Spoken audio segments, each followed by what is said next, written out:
कोळशाच्या खाणीसाठी प्रसिद्ध असणारं यवतमाळ जिल्ह्यातील वणी तालुक्यातील उकणी हे गाव.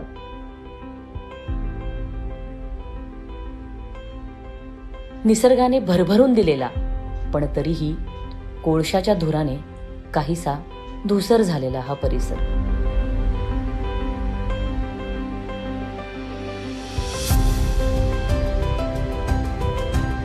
पण या गावाने दोन चांगली माणसं समाजाला दिली. त्यातील एकाने तर आपल्या कर्तृत्वाने पंचक्रोशी गाजवली, तर दुसरा त्यांच्याच पावलावर पाऊल टाकीत समाजसेवेचा वारसा पुढे चालवत आहे. त्यातील पहिली व्यक्ती म्हणजे काँग्रेसचे माजी खासदार स्वर्गीय बाळूभाऊ धानोरकर, जे आज आपल्यात नाहीत, पण त्यांचे कर्तृत्व आजही झळाळत आहे. आणि उकणी गावची ती दुसरी व्यक्ती म्हणजे श्री संजय रामचंद्र खाडे. उकणी गावचे सुपुत्र असणारे संजय खाडे आज महाराष्ट्र राज्य सहकारी कापूस पणन महासंघाचे संचालक आहेत. तसेच जय जगन्नाथ मल्टीस्टेट कोऑपरेटिव्ह बँक व लक्ष्मीनारायण नागरी सहकारी पतसंस्थेचे देखील अध्यक्ष आहेत. सोबतच ते वसंत जिनिंग मिलचे संचालक देखील आहेत. या उकणी गावातील एका शेतकरी कुटुंबात संजय रामचंद्र खाडे यांचा जन्म झाला. संजय खाडे यांचं प्राथमिक शिक्षण उकणीमधल्याच जिल्हा परिषदेच्या शाळेतून झालं. पदवीपर्यंतचे शिक्षण बहीण व भाऊजींच्या मदतीने पूर्ण केल्यानंतर त्यांना उकणीच्या कोळसा खाणीमध्ये नोकरी लागली.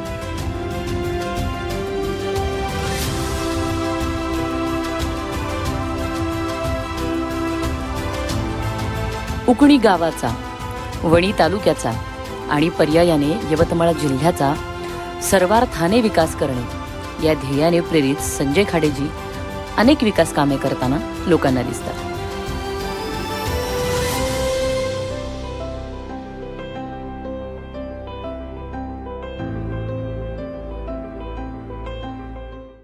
हाथों ने पूछा पैरों से, तुम्हारे क्यों पैर छूते हैं?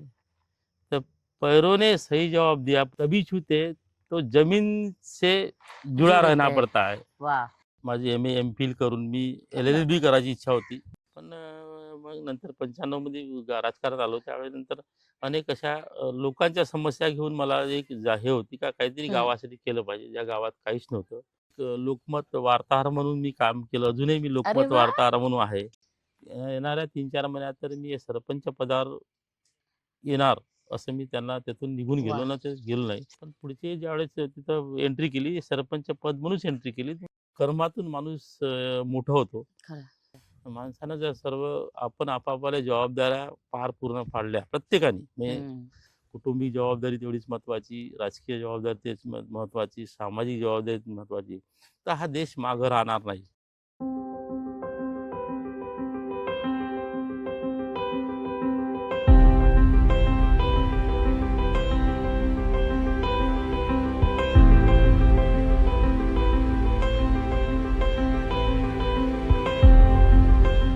नमस्कार, मी अश्विनी. चित्रांगणच्या बियॉन्ड पॉलिटिक्समध्ये आपलं मनपूर्वक स्वागत आहे. मंडळी, मला असं नेहमीच वाटतं की राजकारणाचा खरा अभ्यास जर कोणाला करायचा असेल ना, तर त्यांनी ग्रामपंचायतीच्या पातळीवर जावं. कारण खऱ्या अर्थाने आपली राजकारणाची किंवा एकूणच या सगळ्या प्रोसेसचा महत्त्वाचा भाग कायमच ग्रामपंचायत राहिलेली आहे. तर आज माझ्यासोबत अशीच एक व्यक्ती बसली आहे, ज्यांचा 1-2 वर्षांचा नव्हे तर सलग जवळपास 15 वर्षांचा एकूणच या सगळ्या प्रोसेसचा अनुभव असलेली ही व्यक्ती आहे. उपसरपंच, सरपंच असा जवळपास 15 वर्षांपेक्षा जास्त काळाचा अनुभव त्यांच्या गाठीशी आहे. आणि आजच्या घडीला ते वसंत जिनिंग मिलचे संचालक आहेत आणि महाराष्ट्र राज्य कापूस पणन संघाचे ते संचालक आहेत. आणि त्या सरांचं नाव आहे संजय खाडे सर. सर, चित्रांगणमध्ये आपलं मनपूर्वक स्वागत आहे. सर, तुमच्या गावात बसलोय, उकणीमध्ये. तुमचं मठ आहे इथे मागे, ज्या मठाच्या मंदिरात आपण इथे बसलोय. या गावाशी खरं तर तुमचं लहानपण इथे गेलंय, लहानाचे मोठे या गावात झालाय तुम्ही. तर तुमच्या सुरुवातीच्या काळात तुमची कौटुंबिक पार्श्वभूमी आणि तुमचं एकूण लहानपण या गावासोबतचं नातं ऐकायला आवडेल. मी या गावात माझा जन्म झाला. मी माझं शालेय शिक्षण पूर्ण 1 ते 7 या जिल्हा परिषद प्राथमिक शाळा उकणी येथे झालं. यानंतर माझं शिक्षण मी मूलला 18 वर्गापासून फक्त 1 वर्ष म्हणजे नवभारत हायस्कूल इथं आहे, तिथं 1 वर्ष शिकलो. बरं. नंतर 9वा वर्ग हा मी भद्रावतीला गेलो. जावई आमचे भाऊजी एक कृषी अधिकारी असल्यामुळे अच्छा. त्याच्यासोबत गेलो. नंतर मी मुल्ला माझं शालेय शिक्षण 10 ते फायनलपर्यंत मी मुल्ला शिकलो. त्यानंतर मुल्ला शिकल्यानंतर ज्यावेळेस ह्या परिसरात माईन्स आली हं. 1989 मध्ये, त्यावेळेस मला माहीत आल्यामुळे त्यावेळेस एक जॉब म्हणून मला घरची हे होती का संजय तू जॉब कर बा. हं. पण माझी इच्छा होती त्यावेळेस मी शिकतो. तर मला बी ए केल्यानंतर माझी एम ए एम फिल करून मी LLB करायची इच्छा होती. हं. पण 6 महिने मी जॉईन नाही केलं. घरचं प्रेशर आल्यामुळे 1990 मध्ये WC माईन्समध्ये जॉईन झालो. बरं. तर मी शिकून असल्यामुळे मी क्लरिकलचा जॉब स्वीकारला तिथं. बरं. त्यानंतर 1995 मध्ये गावात माझ्या वडिलांची राजकीय पार्श्वभूमी नव्हती. 1978 मध्ये सरपंच होते माझे मोठे वडील किसन मोठे वडील म्हणजे तुमचे काका? मोठे वडील कृष्णाजी खाडे ते अच्छा. सरपंच असल्यामुळे त्यांची राजकीय पार्श्वभूमी होती. पण माझे वडील एक साधे शेतकरी. बरं. त्यावेळेस शेतकरी कुटुंबात आमच्याकडे जमीन भरपूर होती तशी.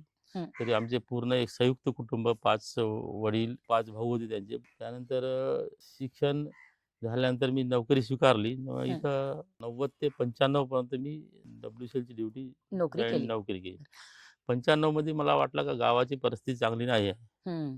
गावात काहीतरी अनेक समस्या आहे. गावात रोड नाही, रस्ते नाही, वीज नाही. अनेकदा वीज जाते. गावात अशी सुविधाचा अभाव आहे. मग एकत्र येऊन मी एक 5 टोटल 9ची बॉडी आहे इथे ग्रामपंचायत. हं. त्यानंतर मी निवडणूक लढली. त्यावेळी निवडणूक लढल्यानंतर मी 5 मेंबर आले. 5 मेंबरला मी उपसरपंच मी पदावर नियुक्त झालो. उपसरपंच पदावर नियुक्त झाल्यानंतर मी गावात एक प्रॉब्लेम होता. 1994 मध्ये महापूर आला होता इथं. महापूर आल्यानंतर माननीय शरदचंद्रजी पवार इथं आले स्वतः मुख्यमंत्री असताना. पूर्ण चारही बाजूला वेढलं गेलं गाव. घर सुद्धा पाण्याखाली आलं पाण्याखाली होतं. होतं. कमीत कमी 75 ते 80% गाव पाण्याखाली आला होता. अक्षरशः आमच्या समोर 150 घरं पडले ह्या गावातली. 150 बापरे! घरं जे गरीब कुटुंबातील जे स्लम एरिया आहे, जे हां, हां, भोई हां. समाज किंवा बाकी समाजाचे सर्व शरदचंद्र पवारने ते 100 शेड बांधलेले. त्यावेळेस 1 वर्ष 94 ते 95 ह्या काळात त्यांनी शेड बांधल्यानंतर तिथं लाईनचा प्रॉब्लेम होता. लाईन जो कनेक्ट केली पण लाईन जोडल्या गेली नाही. हं. त्यावेळेस मी उपसरपंच झालो. तर एक निर्णय घेतला का ह्या लोकांना 1 वर्ष झाले अंधारात आहे. म्हणून त्या दिवशी ज्या दिवशी उपसरपंच पदावर मी हं. आलो त्याच रात्री डेअरिंग करून लाईन जोडली. क्या बात है! मग तात्काळ लाईन जोडली. त्यांना आनंद झाला का ह्या व्यक्तीने 1 वर्ष आम्ही अंधारात होतो पण आम्ही लाईन जोडली. ते बिल कोण भरणार हा विषय दुय्यम होता. नंतर बिलाचा हं, विषय वेगळा हं, होता. हं. सर तुमच्या कुटुंबाबद्दलही थोडंसं ऐकायला आवडेल. कारण तुम्ही मगाशी बोलता म्हणालात, की तुमचे वडील शेतकरी होते आणि हां. संयुक्त कुटुंब होतं हां. आणि मोठे वडील म्हणजे काका लोक. हं. बरोबर आहे? हं. तर जरा तुमच्या कुटुंबाबद्दल, तुमच्या आई-बाबांबद्दल, बहीण-भावांबद्दल ऐकायला थोडंसं आवडेल आम्हाला. मला 2 बहिणी, एक शोभा, छाया ह्या 2 बहिणी. शोभा मोठी बहीण ही एक चंद्रपूर जिल्ह्यातील एक कवठाळा गावामध्ये लग्न झालं. भाऊजी माझे MSc कृषी अधिकारी होते. हं, हं. MSc एग्रीकल्चर त्यांनी पदवी केल्यानंतर मी मोठी अतिशय प्रेमळ मनाला भावणारी, कारण ती बहिणी नेहमी प्रेमळच असतात सर. शिकत असताना सुद्धा त्यांनी चांगली मदत केली. त्यांनी स्वतः आपल्या जवळ नेलं. माझे दुसरा भाऊ विजय हा सुद्धा अतिशय चांगला तो LIC एजंट आता WCL मध्ये एम्प्लॉय करतो. मी सुद्धा नोकरी करतो. पण आमचं जीवन जे संघर्षातून गेलं, लोकांची समाजसेवा करण्याची खूप इच्छा. तर आधीपासूनच लहानपणापासूनच. लहानपणापासून का लोकांना मदत करणे, हे करणे, ते करणे. लहानपणी असताना मी स्वतः एक जसं बसेस बनवायच्या जे त्याला काय म्हणते ज्वारीचे जे हे असते हं, ते हं, हं. लाईन आमच्या घरी नव्हती त्यावेळेस. मी अच्छा. 90च्या पूर्वी मी 89, 85च्या पूर्वी लाईन नव्हती. पण आम्ही लाईन म्हणून एक कनेक्ट करून बॅटरीचे जे काही सेल जमा करून ते लाईनचं कनेक्ट करून गावात घरी लाईन हे करायची. हं. पण ते एक कलाकारी म्हणून हां. माझ्या ह्याच्यात होती. काही नाही काही करत राहायचं. तर पण ज्याच्यामध्ये शेतीसाठी सुद्धा मी वडिलांना मदत केली. आमच्या घरी कमीत कमी 40 एकर जमीन होती त्यावेळेस. बरं. आता WCL मध्ये गेल्यामुळे अजूनही 14 एकर जमीन शिल्लक आहे. पण मग नंतर 95 मध्ये राजकारणात आलो. त्यावेळेस नंतर अनेक अशा लोकांच्या समस्या घेऊन मला एक हे होती का काहीतरी हं. गावासाठी केलं पाहिजे. ज्या गावात काहीच नव्हतं. हं, हं, हं. रोड, रस्ते, नाल्या, टेलिफोन सेवा त्यावेळेस आणली मी गावात. एक अरे! वणीहून त्यावेळेस केबल टाकल्या गेला. कोण्याच गावाला टेलिफोन सेवा नव्हती. टेलिफोन सेवा आणली. नंतर मी 2000 मध्ये सरपंच झालो. सरपंच त्या गावात बसेस चालू नव्हत्या. कोणी बस चालू केली. अनेक अशा समस्यांना वेढलेलं गाव होतं. WCLच्या असं परिसरात मोठं प्रदूषण. मला नोकरीमध्ये असताना मी प्रचंड भांडलो प्रशासनासोबत. तर भांडून लोकांची सेवा करण्याचा खूप प्रयत्न केला. अनेक असे प्रसंग आले मला, ज्या प्रसंगातून मी पेटून उठलो. लोकमत वार्ताहर म्हणून मी काम केलं. अजूनही मी अरे लोकमत वा, वार्ताहर म्हणून आहे. क्या बात है, क्या बात है. ज्यावेळेस मी गावाच्या समस्या घेऊन काही पत्रकाराकडे जात होतो, हा. तर त्यावेळेस काही लोक बातम्या देत होते, पण काही लोक पैसे मागून त्यांना बातम्या हम्म. छापायच्या. पण मला पण पत्रकार बनलं पाहिजे. मग मी स्वतः विजयजी दर्डा यांच्याकडे गेलो वा. किशोर दर्डा जे लोकमतचे आहे. हम्म. मला गावाच्या समस्याबद्दल पत्रकारिता म्हणजे स्वीकारायची आहे व गावाच्या समस्या किंवा परिसरातील लोकांच्या समस्या, तालुक्यातील समस्या ह्या आहे. तर मी त्या पत्रकारितेमध्ये खूप अशा बातम्या सुद्धा स्वतः छापल्या. हम्म. तर त्या अनेक चांगल्या बातम्या प्रसिद्ध सुद्धा झाल्या. ग्रामीण भागातील समस्या मांडण्यासाठी मला पुरस्कार सुद्धा क्या त्या बात है. विजय दर्डाच्या हस्ते मिळाला. वा. मला लिहिण्याची आवड, समाजसेवेची आवड खूप असल्यामुळे जिद्द हम्म. मनात कसं काहीतरी करत राहायचं, काहीतरी माणसानं ऍक्टिव्ह राहायचं, काहीतरी लोकांसाठी आपलं देणं आहे करत राहायचं. खरं. घरची परिस्थिती चांगलीच होती, कारण खूप काही नाही, कारण जमीन असल्यामुळे सर्व आम्ही म्हणजे खाऊन पिऊन सुखी. सुखी होतो. हम्म. परंतु आपण काहीतरी केलं पाहिजे हा मनात जिद्द होती. त्यानंतर मी जिल्हा परिषद लढलो 2007 मध्ये. बरं. जिल्हा परिषद लढल्यानंतर मला 5,501 मतं मिळाली त्यावेळी जिल्हा परिषदला.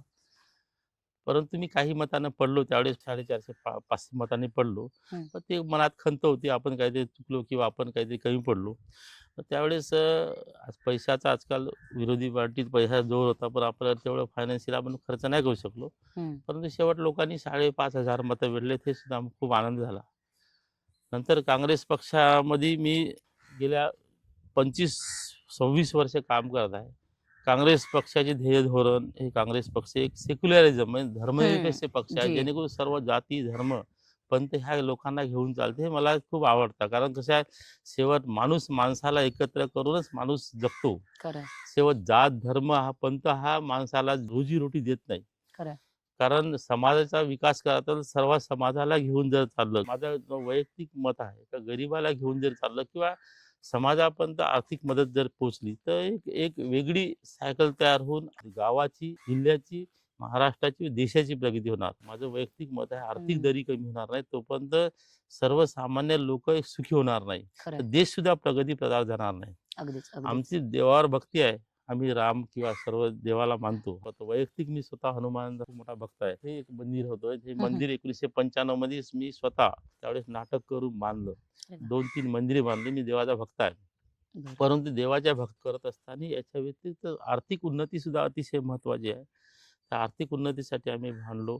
गावात परिसरात मोठ्या प्रमाणात रोजगाराची समस्या आहे गावात, कारण 90% जमीन गेल्यानंतर रोजगार कमी झाला. हम्म. इथं जे माईन्समध्ये जे प्रायव्हेट कंपन्या आहेत, त्या कंपन्यांमध्ये सुद्धा आम्ही प्रचंड आंदोलन केले. कोणासोबत घेऊन या कंपन्यावर दबाव टाकला का आमच्या हम्म. परिसरातले 80% लोक घेतले पाहिजे. हम्म. ते मनात तळमळ हे नेहमी होती असायची ना, आहे अजूनही. कारण ओके. ते काय ओके. वैयक्तिक लोक, कारण परिस्थिती गरिबी जर पाहिलं, काही गरीबाकडे 2 टाइम जेवण्यासाठी सुद्धा पैसे नसतात. दुःख वाटते का ह्या म्हणजे आपल्या ह्या देशात अजूनही आर्थिक परिस्थिती चांगली नाही. न शेवट संसाराचा गाळा चालवत असताना माणसाला पैशाची गरज असते. सर्व सोंग करता येते, पैसा सोंग करता येत नाही. हे अतिशय वाईट वाटते. कारण जे आर्थिक प्रगतीसाठी किंवा भांडते किंवा त्याला जर ₹5,000 पगार असेल, 5,000 मध्ये तो आपलं कुटुंब चालवणार, शिक्षण करणार किंवा हे करणार. महागडं शिक्षण आलं, महागडं आरोग्य आलं. हे भावते मला. आम्हाला वाटते काहीतरी लोकांसाठी करायचं व सामान्य गरीब कुटुंबासाठी, सामान्य लोकांसाठी, जनतेसाठी करायचं, असा मनात एक संकल्प घेऊन आपल्या राजकीय क्षेत्रात, म्हणजे राजकारण करणे नव्हे, एक सेवाभाव म्हणून आपण ह्या राजकीय क्षेत्रात उतरलो. मगाशी तुम्ही बोलता बोलता एक किस्सा सांगितला की हो. तुमच्या गावामध्ये जवळपास वर्षभर लाईट नव्हती हो. आणि वर्षभर लाईट नसताना हो. तुम्ही उपसरपंच झालात आणि सगळ्यात आधी तुम्ही एक निर्णय घेतला की हो. तुम्ही स्वतः त्या खांबावर चढला होतात आणि हम्म. तिकडनं ते कनेक्शन घेऊन लाईटचं कनेक्शन तुम्ही हो. सुरू केलं. हम्म. खऱ्या अर्थाने तुमच्या एकूण या सगळ्या प्रवासाची सुरुवात तिथं झाली असं म्हणूया का आपण, कारण 1 वर्ष लाईट नव्हती गावात. ते जे गरीब कुटुंब होते, हा, जे पूर आल्यानंतर ते 1 वर्ष अंधारात होते. पण मला ते वाईट वाटलं, म्हणून कोणत्याही निर्णय शासनाला न जुमानता मी त्याप्रमाणे लाईट कोण भरणार हा विषयच याच्यामध्ये ते 1 वर्ष त्या लाईन त्याने जुळले आहे. तर मला ते वाटलं मी उभा राहून स्वतः, माझे आमचे काका आहे नारायण ते टेक्निकल आहे, त्यांना ते चढवून ते लाईन जोडून घेतली. आगे की आगे जो होगा देखी देखा जाएगी. जाएगा. क्या बात. असे अनेक म्हणजे निर्णय घेतले. बऱ्याचदा लोक फक्त चर्चा करण्यामध्ये वेळ दवडतात, हां, तुम्ही हां. डायरेक्ट कृती करून मोकळे हां. झाले होता. म्हणजे आम्ही कधी नोकरीची पर्वा नाही केली. हं. जाईल नंतर पण परंतु आम्ही WCLला सुद्धा म्हणजे जिथं कुठे प्रशासन चुकते तिथं मी धारेवर धरलं त्याला. वा. आम्हाला ते पटलं नाही. पण हे सामाजिक दायित्व किंवा लोकांसाठी माईन्स आहे. कोळसा जरी हं. असेल तर लोकांसाठी आहे. मग तुम्ही माईन्स हे करून प्रदूषण वाढवाल किंवा रस्ते खराब कराल, लोकांवर अन्याय कराल हे आम्हाला कधीच पटलं नाही. हे करून अनेक असे निवेदन मी स्वतः लिहितो. जनतेच्या समस्याबद्दल मी कधीच चूप राहिलो नाही, न वा. राहणार नाही. छान आहे की तुम्हाला कायमच समाजाबद्दलची तुमची बांधिलकी, ती भावना, ती जाण आजही तुमच्यामध्ये आहे. हं. सर खरं तर तुम्ही मगाशी बोलता बोलता म्हणालात की तुम्ही जवळपास 15 वर्ष उपसरपंच सरपंच राहिलाय हो, हो. आणि तुमचा एकूणच हा राजकारणाचा प्रवास हा खरं तर अगदी कॉलेज जीवनात त्याच्या आधीपासून सुरू झाला असं म्हणायला लागेल आपण. पण अचानक असं झालं कारण समाजसेवा तर तुम्ही करतच होता. हं. मग राजकारणात उतरावं असं का वाटलं किंवा राजकारणात कसं काय उतरलं? राजकारणात उतरावं म्हटलं का ज्या गावाची परिस्थिती ती वाईट होती. हं, त्यावेळेस रोड, रस्त्या, नाले हे नव्हते किंवा हं. बाकी गावाची म्हणजे अतिशय दयनीय अवस्था होती. लाईट सुद्धा बरोबर नव्हती. पोलवर निव्वळ खंबे गाळून ठेवले होते. विद्युत तारा सुद्धा ओढल्या गेल्या नाही. पण त्यावेळेस वाटलं की आपण राजकारणात येऊन समाजसेवा करावी व जनतेला एक सोबत घेऊन हं. पण काम करावं असं माझे वैयक्तिक आहे. आणि शेवट राजकारण जरी असलं तर राजकारणामध्ये समाजसेवा खूप मोठी करू शकतो आपण. खरंय, खरंय. तर एखाद्या सामान्य व्यक्तीला अधिकारी भेट नाही. हं. एका पदाधिकाऱ्याला अधिकारी भेटतो. कारण पद घेणं हे तेवढंच महत्त्वाचं नाही. कर्मातून माणूस मोठा होतो. खरंय. कोणी देगारी पलंगावरी होत नाही. कोण्याही धर्मात लिहून जसं गीतेमध्ये तसंच म्हणलं, कर्माला सर्वश्रेष्ठ महत्त्व दिलं. बायबलमध्ये म्हणलं किंवा पुराणामध्ये तेच म्हणलं, कर्म हे सर्वश्रेष्ठ आहे. खरंय. माणसानं जर आपण आपापल्या जबाबदाऱ्या पूर्ण पाडल्या प्रत्येकाने म्हणजे हं. कुटुंबिक जबाबदारी तेवढीच महत्त्वाची, राजकीय जबाबदारी तेच महत्त्वाची, सामाजिक जबाबदारी महत्त्वाची. तर हा देश मागं राहणार नाही. अनेक लोकं निव्वळ राजकारण हे आपल्या वैयक्तिक स्वार्थासाठी करतात. ते चुकीचं आहे. हं. वैयक्तिक समाजात सेवा करत असतात आणि राजकारणाचं जर एका पद हे समाजसेवक म्हणून काम केलं तर 100% गावाचा, जिल्ह्याचा, तालुक्याचा किंवा महाराष्ट्राचा किंवा देशाचा विकास होते. न प्रामाणिकपणे प्रयत्न केले तर बदल घडू 100% शकतो. बदल घडू शकते. कारण एक माझं मन आहे, तळ राखल तर पाणी पिईल. खरंय, खरंय, खरंय. काही लोकांचं म्हणणं काय कष्ट असं करावे लागतात कष्ट त्यासाठी करावं लागते. सुरुवातीला. भ्रष्टाचाराचं खूप मोठा भ्रष्टाचार वाढला आहे. एखादा ऊसाचं म्हणजे एक म्हण आहे कसं ऊस ऊस गोड गोड झाला तर लागला म्हणून मुळासकट मुळासकट खाऊ खाऊ नये नये. म्हणून. मग ते मुळासकट जर खाल्लं त्याचे इनडायजेशन होते खरंय. मोठ्या प्रमाणात. म्हणजे जसं कर्म हे माणसं सर्वश्रेष्ठ आहे तसंच माणसाचं जेवढं पचल तेवढं खायचं ना समोर चालायचं असं उद्देश ठेवलं पाहिजे सर्वांनी. माझं वैयक्तिक मत आहे. खरंय. न त्याचा एक फायदा आपल्या स्वतःवर कुटुंबावर होतो व हं. समाजासाठी फायदा होतो. खरंय, खरंय. हल्ली राजकारणात असं झालंय सर की हो. कितीही खा, पचवण्याची क्षमता जरा वाढली आहे लोकांची. हं, हं, हं. असो. सर खरं तर तुम्ही तुमचं शैक्षणिक बॅकग्राऊंड सुद्धा आम्हाला सांगितलं. हां. माईनमध्ये तुम्ही काम करताय. हां. या परिसरामध्ये तुमच्या माईन आहेत, कोळशाच्या माईन आहेत. हां. तिकडे अनेक लोकांना मला वाटतं अनेक लोकांच्या जमिनी पण त्या सगळ्यामध्ये गेलेल्या हां. आहेत. आणि मग त्यातनं लोकांना नोकऱ्या मिळालेल्या आहेत. हो. मग तिथे पण तुम्ही बरीचशी आंदोलनं केली आहेत का तिथल्या अधिकाऱ्यांना पण? माहीत जरी असेल तर प्रशासनाला वचक ठेवण्याचं काम आपलं आहे. कारण हं. अधिकारी फक्त 2-3 वर्ष राहतात आणि चालले जातात. तर अजूनही समस्या आहे. कारण इथं जे उर्वरित जमीन आहे गावात पुनर्वसन केल्याशिवाय होणार नाही. मजुरी कमी झाली. कारण पहिले 100% जमीन होती तर मजुरी मोठ्या प्रमाणात मिळत होती. हं. परंतु जमीनच नाही राहिली, पूर्ण मातीचे ढिगारे झाल्या. तर त्यामुळे मजुरीचं जे ओघ होता हा कमी झाल्यामुळे यापुढे माईस आल्यानंतर जे प्रायव्हेट कंपन्या आहेत त्याच्यामध्ये काही प्रमाणात लोकं लागले. परंतु अजून काही म्हणावं तसे लागले नाही लोकं. अच्छा. अजून प्रायव्हेट बाहेर राज्यातल्या कंपन्या येतात ना आपल्यावर मजुरी करण्याचा प्रयत्न करतात. हे कुठेतरी खपवून घ्यायचा आमचा विषय हं, नाही आहे. हं, हं. परंतु प्रशासनवर दबाव ठेवण्याचं काम आम्ही नेहमी केलं आणि करू. तर जनतेच्या विकासासाठी व लोकांच्या विकासासाठी तर रोजगार हे सर्वात महत्त्वाचं आहे. कारण पोटाची भाकर हे जर खरं आहे. तुमच्यात मिळत नसेल तर आपण माणूस काहीच करू शकत नाही. तर म्हणून येणाऱ्या काळात उर्वरित जमिनीविषयी महत्त्वाचा विषय आहे किंवा पुनर्वसन सुद्धा अतिशय महत्त्वाचं आहे. जे आम्ही आत्ताच प्रतिभाताई 100% निवडून येतील आम्हाला विश्वास आहे. माननीय खासदार बाळूभाऊ धानोरकर हे ह्या गावचेच असल्यामुळे एक स्वतःचे असल्यामुळे त्यांची आपण जिथं बसून आहे ही त्यांचीच जमीन आहे. बरं, बरं. 7 एकर जमीन त्याची होती. तर माईन्समध्ये गेली आता. बाबा विदेही संत सद्गुरू जगन्नाथ बाबा हे आमच्या तालुक्यातील आराध्य दैवत आहे. अच्छा. तर ते धानोरकर कुटुंब त्यांचं आडनाव सुद्धा धानोरकर आणि त्या धानोरकराचेच वंशज आहे ते. अच्छा. एक विदेही संत एक एक अवलिया महाराज म्हणून ते प्रसिद्ध आहे व त्यांच्या अनेक असे लोकांना अनुभव आलेले आहेत. अनुभव आले. हम्म. त्या अनुभवातून त्याच्यामध्ये बसून आहे. बाळूभाऊ धानोरकर सुद्धा अतिशय एक कणखर नेतृत्व हो. मिळालं. परंतु जे शेवट दुर्दैवाने फार जेव्हा पटकन गेले ते लोक आपल्यातून. चालले गेले ते आम्हाला दुःख आहे ना राहील गावकऱ्यांना सुद्धा राहील. पण त्यांची पत्नी प्रतिभा धानोरकर हे सुद्धा त्यांच्या रूपाने आपल्याला खासदार बनत आहे. एक कणखर नेतृत्व आपल्याला बाळूभाऊच्या पत्नीच्या रूपात मिळणार आहे व भविष्यात एक कामं सुद्धा मार्गी लागणार आहे. उकणीचं पुनर्वसन असो, उर्वरित जमीन असो किंवा बाकी सभा क्षेत्रात चंद्रपूर आणि वणी लोकसभा मतदारसंघात त्यांच्या रूपात हे खूप मोठे काम होणार आहे आणि आम्ही त्यांचा पाठपुरावा करू. आपण एखादं उदाहरण घेता आई सुद्धा बाळ रडल्याचं दूध देत नाही. समस्या वारंवार मार्गी लावण्यासाठी सातत्य प्रयत्न करण्यात आमची नेहमीच पॉलिसी आहे. वा. तर सातत्यानं प्रयत्न आम्ही करत असतो. ते करू.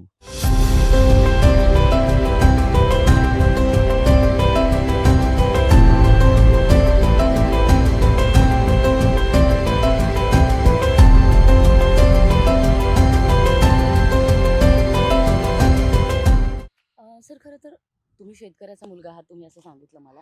आणि वणीमध्ये आणि एकूणच यवतमाळमध्ये जवळपास शेतकऱ्यांच्या आत्महत्या होण्याचं प्रमाण खूप जास्त आहे महाराष्ट्रामध्ये. ती संख्या थोडी जास्तीचीच आहे. तर एक शेतकऱ्याचा मुलगा म्हणून किंवा तुम्ही राजकारणात सक्रिय आहात, समाजकारणात सक्रिय आहात आणि आजच मला वाटतं आम्ही इथे आल्यावर तुम्ही शेतकऱ्यांशी संबंधितच कुठलं तरी एक निवेदन मगाशी तहसील कार्यालयामध्ये दिलं होतं. या अनुषंगानं काय बोलाल सर? वणी विधानसभा क्षेत्रातील शेतकऱ्याची परिस्थिती काय खूप चांगली आहे. कारण परिस्थिती ह्या परिसरात मोठ्या प्रमाणात सिंचन व्हायला पाहिजे होतं, सिंचन झालं नाही. कारण इथे बेंबळा प्रोजेक्ट आहे, परंतु बेंबळा प्रोजेक्टचं पाणी मनात तसं पोचत नाही व त्याच्यामध्ये निम्न पैनगंगा हा धरण होणार होतं, पण ते धरणासुद्धा तो अजून बांधकामच झालं नाही. धरण काय होणार कालवे आले नाही. निवळ रेकॉर्डले त्याचे कालवे आहे, परंतु पाणी न पोचल्यामुळे हा प्रकार आहे. सिंचन व्यवस्था जर रेग्युलर राहिली तर निवड लोक उपसा करत आहे, वैयक्तिक बोर मारतात. पण निवडक लोक ज्याच्याकडे पैसे आहेत त्यांच्याकडे सक्षम आहेत ते लोक करत आहे. परंतु शेतमालाला भाव नसल्यामुळे शेतीसुद्धा अतिशय न परवडणारा विषय बनला आहे. कारण शेतमालाला भाव नाही. जर सोयाबीनला भाव 4,000 रुपये आहे, कापसाला 6,000 रुपये आहे, पण त्याची लागत निघत नाही. तर मागच्या वर्षी 25,000 रुपये भाव म्हणून अनेक लोकांनी मिरची लावली. प्रत्यक्ष मिरची लावल्यानंतर यावेळेस प्रत्यक्ष भाव 5,000 रुपये होता, पण त्याची लागतच 5,000 रुपये आला. तो काय करणार? पण तो आर्थिक गर्तेत चालला. एखादा शेतकऱ्याने जर 10 लाख रुपये कर्ज उचललं असेल तर 10 लाख रुपये जर निघत नसेल, त्याला मायनस होत असेल तर 10 लाख रुपये कुठून भरणार? हळूहळू व्याजापोटी तो त्याचे 12 ते 15 लाख रुपये कर्ज होते. तर त्यामुळे आर्थिक विवंचित तो आत्महत्या करत आहे. तर शेतकऱ्याचा जोडधंदा विचार जर केला तर कुक्कुटपालन असो, शेळीपालन असो, नंतर फिश पालन असो, परंतु हे अतिशय जटिल असे व्यवसाय आहे. कंटिन्यू ते राबावं लागते. दुग्ध व्यवसाय सुद्धा राबराब शासनाची मदत मिळत नाही. मदत तुटपुंजी मिळते. एखाद्या शासनानं डिक्लेअर केल्यानंतर फक्त 100 शेतकऱ्यांच्या मागं फक्त 5 शेतकऱ्याला मिळते, ते बरोबर मिळत नाही. तर त्यामुळे त्याची सबसिडी सुद्धा मिळत नाही. गव्हर्नमेंटने ह्या जोडधंद्यासाठी सबसिडी मोठ्या प्रमाणात दिली पाहिजे. व आता खताचे भाव प्रचंड वाढले, बियाणाचे भाव प्रचंड वाढले, युरियाचे भाव वाढले, DAPचे वाढले, पेस्टिसाइड आहे त्याला आमचे औषध आहे, औषध मोठ्या प्रमाणात वाढल्यामुळे शेतीचा खर्च प्रचंड वाढला. तर त्याचं उत्पादन होत नाही. आता अनेक लोक हे वांगे लावते किंवा पालक लावते किंवा हे लावते, तर यांना ह्या भाजीपाला सुद्धा परवडत नाही किंवा त्या मालाला भाव मिळत नाही. त्यामुळे त्यांचे व्यापारी जगतात, शेतकरी मरतात. हा निव्वळ व्यापाऱ्यावर चालू आहे. आता एखाद्या जर शेतकऱ्याने वांगे लावले तर प्रत्यक्ष विकायला गेला तो 5 रुपये किलो आहे, तो मार्केटमध्ये त्याचा जो व्यापारी आहे 20-30 रुपये घेतात ना, त्याला 25-30 रुपये विकतात. निव्वळ व्यापारी जगतात, शेतकरी जगत नाही. त्या परिसरात 2-3 नद्या आहेत, त्याचा पूर सुद्धा मोठ्या प्रमाणात येतो. जास्त कोणाकडे जास्त पाणी येतो, ज्यावेळेस कोणाकडे कमी पाणी येतो. यामुळे शेतीमालावर मोठं नुकसान होते. शेतीचा विषय असा आहे का जोपर्यंत शेतकऱ्यांना हातात पैसे येत नाही, जोपर्यंत येत नाही तोपर्यंत यांना शेतकऱ्यांना चिंतेत राहते का पैसे मिळेल का नाही. एखादं त्याला चांगला उत्पादन झालं त्यावर्षी भाव राहत नाही. भाव गेल्यानंतर भाव पडल्या जाते. एखाद्या व्यापाऱ्याकडे तो व्यापारी सुद्धा पैसे देत नाही. अनेक व्यापाऱ्यांनी शेतकऱ्यांचे पैसे पचवले. तर शेतकरी प्रचंड आर्थिक नुकसानीत राहते. त्यामुळे सरकारला शेती उद्योगधंदा किंवा उद्योग म्हणून जर भविष्यात पाहण्याचा विचार जर केला तर शेतकरी हा जगाचा पोशिंदा आहे. तर शेतकरी जर आत्महत्या करायला लागला, शेतकरी उत्पादन घेणार नाही किंवा शेतकरी धान्य पिकवणार नाही तर भविष्यात मोठी धान्याची तुटवडा निर्माण होणार आहे. कारण शेतकऱ्याकडे सरकारने गंभीरतेने घेतलं पाहिजे, ते गंभीरतेने घेत नाही. उद्योगाची कर्जमाफी केली जाते पण शेतकऱ्याची का केल्या जात नाही. बाकी देशात जर पाहिलं किंवा हे पाहिलं शेती करा म्हणून त्यांना अनुदान दिलं जातं, पण इथं त्यांच्याकडून शेतकऱ्यांना काहीच मिळत नाही. अतिशय दयनीय अवस्था आहे. शेतकऱ्याचा मुलगा म्हणून एक सांगू इच्छितो सरकारला किंवा बाकी प्रशासनाला का त्यांना एक जोडधंद्यासाठी चांगली भरीव अशी मदत केली पाहिजे, जेणेकरून शेतकरी शेती व्यवसाय सोडून जात आहे. शेती कवडी मोल काही काही ठिकाणी विकत आहे. फक्त शहराजवळच्या शेत्या प्लॉटसाठी मोठ्या प्रमाणात विकल्या जात आहे. मजुरी मोठ्या प्रमाणात वाढली, मजूर तरी काय करणार. महागाई वाढल्यामुळे मजुरीचं वाढणार, मजूर शेती काम करायला तयार नाही. नवीन युवक शेती न करता छोटे मोठे उद्योग करायला लागतो. उद्योगही म्हणावं तसे चालत नाही. आता एखादा व्यक्ती एखाद्या शेतकऱ्याने कर्ज घेतलं, कर्ज घेतल्यानंतर त्याला कर्ज फेडण्या इतपत उत्पन्न होत नाही तर शेती शेवट नाईलाजाने विकायला लागते. आता शेती विकल्यानंतर घरची परिस्थिती, मला घरचे काय म्हणन, हे काय म्हणन, मग शेवट तो पर्याय निवडतो आत्महत्या. तर आत्महत्या पर्याय नाही आहे. शेतकरी बांधवांना विनंती आहे की आत्महत्या करू नये. कारण एखादा व्यक्ती जर हतबल झाला असेल तर आत्महत्या न करता त्याने एक स्ट्रगल केला पाहिजे. पण शेती हा जोडधंदा म्हणून प्रयत्न करून अनेक असे उद्योग आहेत. त्याच्यामध्ये पोल्ट्री फार्म आहे, रेशीम उद्योग आहे, मशरूम उद्योग आहे किंवा नंतर याच्यामध्ये गोट फार्म आहे, दूध डेअरी आहे. उत्पादन तयार करून शेतकऱ्यांनी हा जोडधंद्यासाठी प्रयत्न केले पाहिजे. व शेती व्यवसाय हा व्यवसाय न करता शेती एक उद्योग म्हणून जर आपण प्रयत्न केले तर त्याचा फायदा होऊ शकते. व जोडधंद्यातून माध्यमातून आपण प्रयत्न केला, शासनाने सुद्धा मोठी भरीव मदत केली पाहिजे. मी पाहिलं एखादा सबसिडी येते तर 100 शेतकरी त्यांना अप्लाय करते, फक्त 2-3 शेतकऱ्याला मिळते. मग काय फायदा. मग शेतकरी त्या सबसिडी फक्त 30 ते 35% मिळते. फक्त अधिकारी बरोबर साथ देत नाही. त्यामध्ये वेगळ्या वेगळ्या पद्धतीने त्यामुळे शेतकऱ्यांना सुद्धा खूप काही शासनाची मदत भेटते असं नाही. शेतकरी हा जगाचा पोशिंदा एक केंद्रबिंदू ठेवून, कारण 70 ते 75% शेती हा व्यवसाय हा भारतामध्ये आहे किंवा आमच्या परिसरात मोठ्या प्रमाणात शेतकरी आहे. त्यांना मदत केली पाहिजे. तर शेतकरी जगला तर देश जगेल, देश जगला तर सर्व सुखी संपन्न होईल असा माझा विश्वास आहे.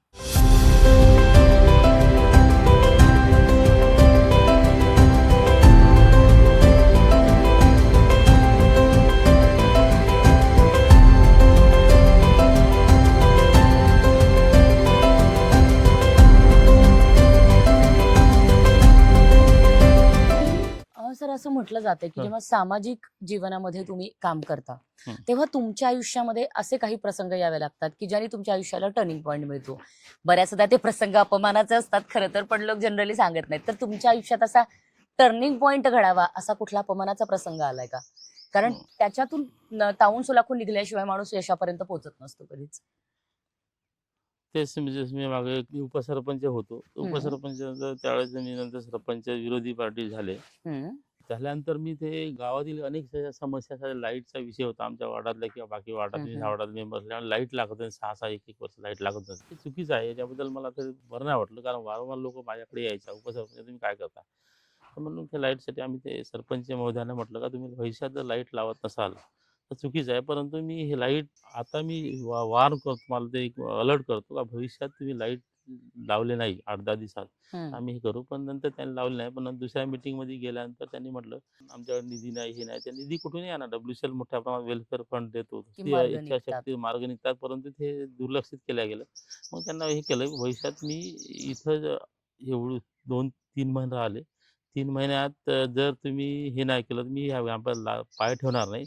परंतु मी येणाऱ्या 3-4 महिन्यात तर मी सरपंच पदावर येणार असं मी त्यांना त्यातून निघून गेलो ना, ते गेलो नाही. तर 3-4 महिने त्या ग्रामपंचायत लाट ठेवलं नाही. पण पुढचे ज्यावेळेस तिथं एंट्री केली, सरपंच पद म्हणूनच एंट्री केली, मला खूप त्याला गर्व हे झालं का आपण काहीतरी करू शकतो. उर्वरित जे काम आहे आपण पूर्ण मार्गी लावले. रोड, नाल्या, रस्ते, वीज समस्या घटना ठरली. अशा अनेक अशा घटना आहेत. मी शेतकरी कुटुंब असल्यामुळे बाबा मी ते WCL नोकरी असल्यामुळे काही आई वडील पाहत होते, लहान भाऊ सुद्धा पाहत होता. परंतु ज्यावेळेस मी एक दिवस आमच्या 40 क्विंटल तुरी पिकल्या, मला त्यावेळेस तुरीचे भाव खूप कमी होते. लोकल मार्केटमध्ये 3200 होते. नाफेड सुरू असल्यामुळे मला बाबांना म्हटलं बाबा तुरी घेऊन जा, तू बनीला तू विक. त्यावेळेस मी सरपंच पदावर होतो. त्यावेळेस तुरी गेल्यानंतर आम्ही थोडंसं क्वालिटी हे होती, मोसन बिसन होतं पूर्ण. त्या अधिकाऱ्याला म्हटलं आमच्या तुरी घ्यावा, पण त्यांनी नाही घेतल्या. त्यावेळेस घेतला. मला हे वाईट वाईट वाटलं, कारण मी त्यावेळी आणि सचिवाला फोन केला, कॉटन मार्केट सभापतीला फोन केला, याला फोन केला, त्याला फोन केला. तुम्ही माझ्या तुरी गाळून घ्या, गाळून घ्या. मला नंतर पूर्ण त्या छानून घ्या. मी काही हे करणार नाही. पण त्यांनी नाही घेतला. पण त्यावेळेस हतबल झालो. हे बरं नाही वाटलं मला त्यावेळेस. पण नंतर शेवट मी मार्केटमध्ये तुरी ₹27 विकल्या. जे मार्केटमध्ये त्यावेळेस ₹4,500 भाव होते. मला खूप मोठं नुकसान झालं. त्यावेळेस फील झालं. मग नंतर मग मी ठरवलं मनात, की मी नाफेडची खरेदी केंद्र मी आणणार. तर वा. मी नंतर 2-3 वर्षानंतर 3 वर्षानंतरच मी नाफेडची एक रंगनाथ स्वामी फार्मर प्रोड्युसर कंपनी फॉर्म केली.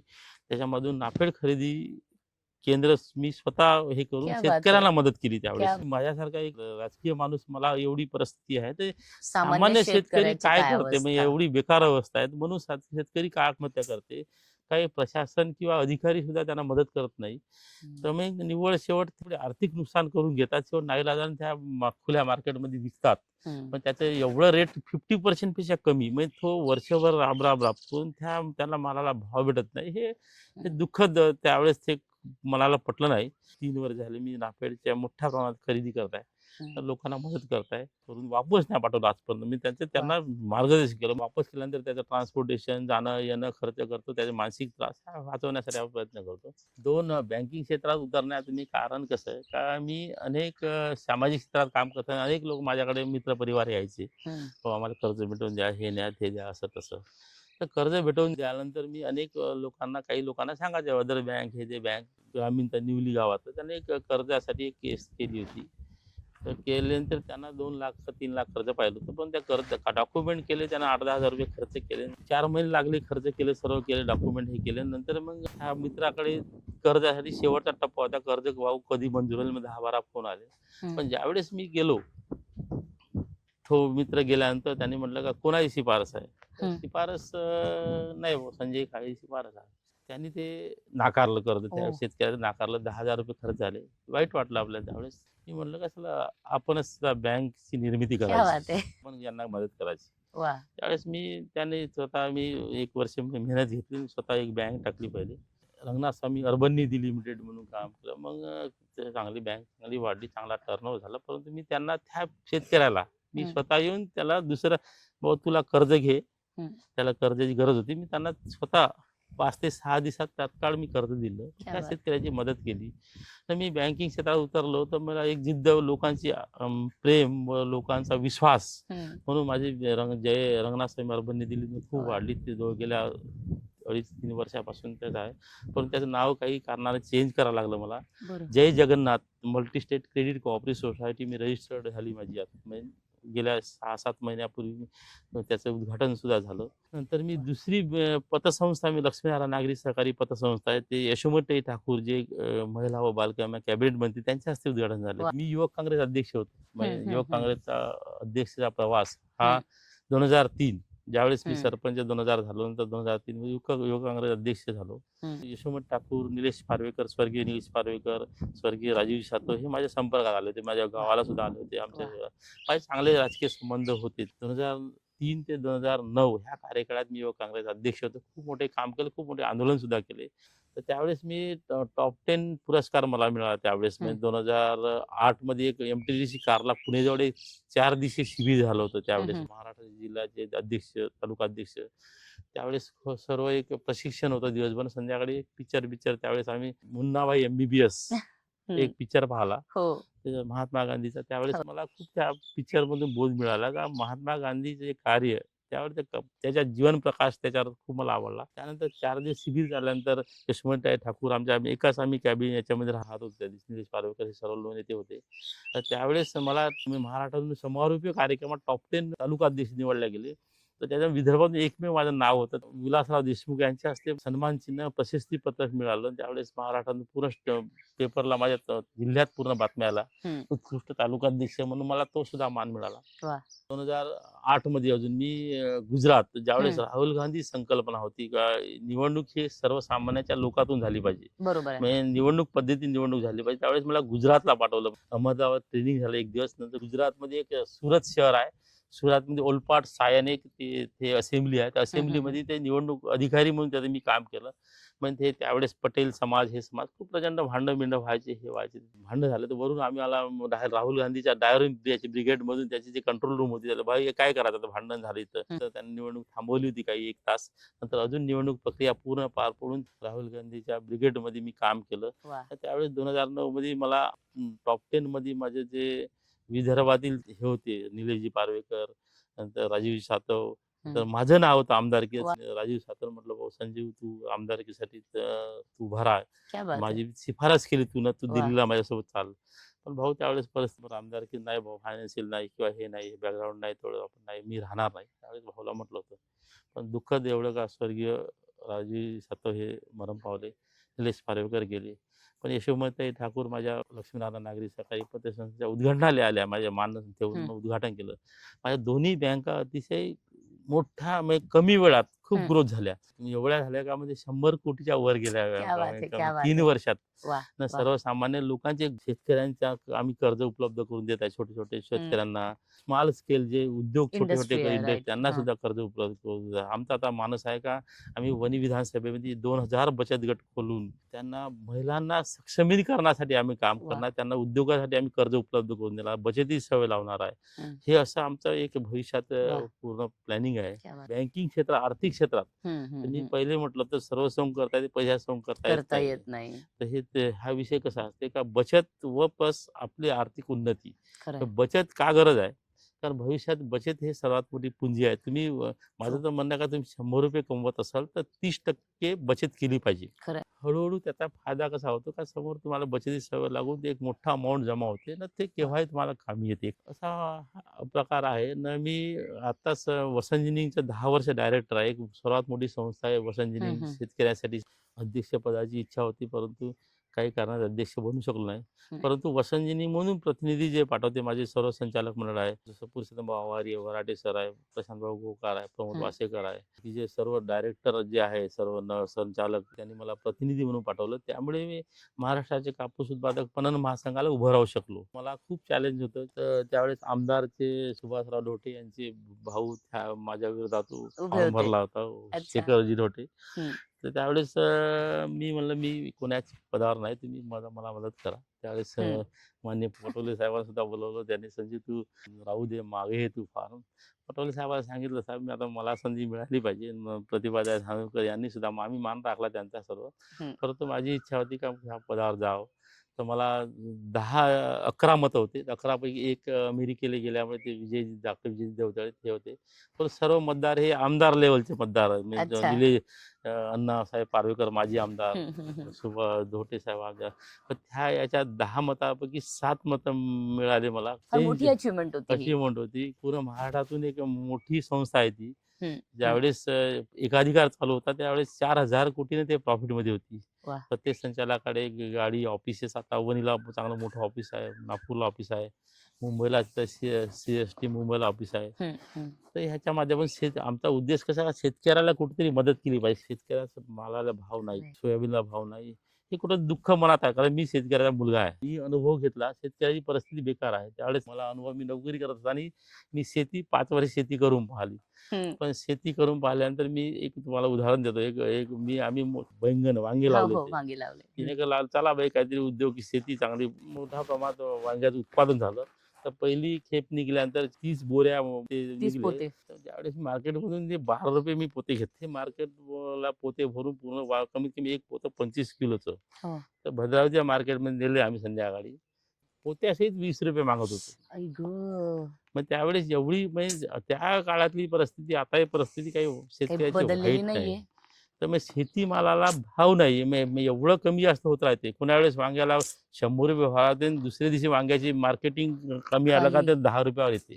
मग त्यावेळेस वाईट वाटलं, काय शेतकऱ्याची काय हाल होतात. म्हणजे लागलेलं उत्पादन निघत, खूप वाईट वाटलं त्यावेळेस. म्हणजे अक्षरशः, आता मला नोकरी असल्यामुळे आम्ही सोसून घेतलं. सामान्य कुटुंबातला शेतकरी नाही सोसणार, कारण म्हणून हे आत्महत्याकडे वळ आहे. तर म्हणून शासनाने सुद्धा शेतकऱ्यासाठी काहीतरी केलं पाहिजे, भरीव अशी मदत केली पाहिजे. कारण बाकी राष्ट्रात जर पाहिलं तर शेतकऱ्या अमेरिका किंवा बाकी देश जर पाहिलं त्या शेतकऱ्यांना मदत करतात, वार्षिक मदत करतात. बुवा हे तू 1,00,000 रुपये घेऊन शेती कर. इथं अशी मदत म्हणावं तशी भरीव मदत मिळत नाही. एखाद्या तुटपुंजी मदत भेटते. आज सुद्धा मुद्दा घेणार आहे का विम्याचा.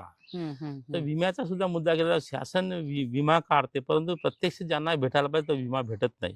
शेतकऱ्यांची आर्थिक मदत मिळाली तर त्याचा फायदा होते. कारण शेतकरी हा राबतो, वर्षभर मेहनत करतो.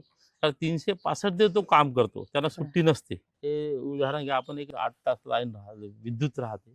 तो बिचारा तो रात्रीच विद्युत राहते. तो रात्री कोणती जीवाची पर्वा न करता साप असो किंवा विंचू असो जाऊन तिथं राबतो. परंतु हे सुद्धा अतिशय गंभीर आहे का आमचं म्हणणं का शेतकऱ्यांसाठी 24 तास वीज दिली पाहिजे. खरं. तालुक्याच्या अनेक समस्या आहेत. जसं मागच्या वेळेस गावठाण फिडर सेपरेशन म्हणून 2000 ज्यावेळेस 10 मध्ये शासनाने योजना काढली, तर त्या योजनेचा वणी विधानसभेत इम्प्लिमेंट झाला नाही. गावठाण फिडर सेपरेशनचा उद्देश कसा होता का गावात डायरेक्ट स्वतंत्र लाईन 11 केव्ही याची, दुसरी जी लाईन आहे एजी कृषी पंपाची लाईन वेगळी, गावात गावठाण फिडर सेपरेशनच्या माध्यमातून LT लाईन वेगळी, म्हणजे घरगुती कनेक्शन ती वेगळी. त्याच्या माध्यमातून गावाची 24 तास लाईन राहील, पण यांना सुद्धा 12 तास त्यावेळेस लाईन मिळणार त्याचा संकल्प होता, परंतु तो पूर्ण केला नाही गेला. हे अतिशय दुःखद आहे, वाईट वाटते. टेंडर निघतात पण त्याचे काम होत नाही. पदाधिकारी सुद्धा तेवढे काही सजग राहत नाही, वारंवार पाठपुरावा करतात. त्यामुळे हा प्रकार आहे. भविष्यात आमचा हे अनेक विषय, शेतकऱ्याचे विषय खूप मोठे आहेत. ते सुद्धा घेऊन आम्ही आंदोलन करणार, लोकांना मदत करणार, किंवा पंपाची काम आहे किंवा विद्युतचे काम आहे, प्रदूषणाचे काम मोठं आमच्या परिसरात मोठा माहीत प्रदूषण खूप मोठं आहे. जे मायक्रो डस्ट उडतात तिथं, मायक्रो डस्ट तिथं व्हॅक्युम क्लिनर सुद्धा मोठमोठ्याला मशीन येऊन रोडवर हे केला पाहिजे. स्प्रेइंग, पाण्याची स्प्रेइंग झाली पाहिजे. हे सुद्धा आमचा वैयक्तिक मानस आहे. रोजगार निर्मितीसाठी आम्ही परिसरात जे पहिले छोटे माईन्स आहे पण हळूहळू बंद होत आहे. ह्या जर येणाऱ्या 10-15 वर्षात बंद झाला तिथं रोजगार ठप्प होईल, रोजगार निर्मिती होणार नाही. पण MIDC मध्ये म्हणावं तसे उद्योग अजून आले नाही. MIDC साठी एक चांगला प्लॅन तयार करून मोठे मोठे दुसरे उद्योग, हे पिवळी माती आहे, हे असेच पडून राहतात. बरोबर आहे, सगळीकडे सगळे पडतात. पण यांचं सँडच्या रूपात कन्व्हर्शन केलं, जर सँड म्हणजे वाळू जसं आता नदीतून उपसा जर केला तर 10-15-20 वर्ष पुरेल. परंतु हे जे वेस्ट मटेरियल याच्यापासून सँड कमीत कमी 65 ते 70% वाळू निघतात. असे जर प्लॅन उभारला, आमचा वैयक्तिक मानस आहे का आम्हीच प्लॅनिंग आहे, पर्यावरणाला सुद्धा त्याचा फायदा होईल व वाळू स्वस्त भेटेल व भविष्यात त्याचा काबून परिसरात लोकांना मदत होईल. तर हे असे उद्योग आले पाहिजे. उच्च उत्पादन खूप मोठ्या प्रमाणात आपल्या हब आहे, आमचं जिनिंग मोठ्या धागा इथं होत नाही. आता एक फॅक्टरी छोटी झाली, त्याच्यामध्ये गार्मेंट्स म्हणजे कपडे सुद्धा इथंच झाले पाहिजे.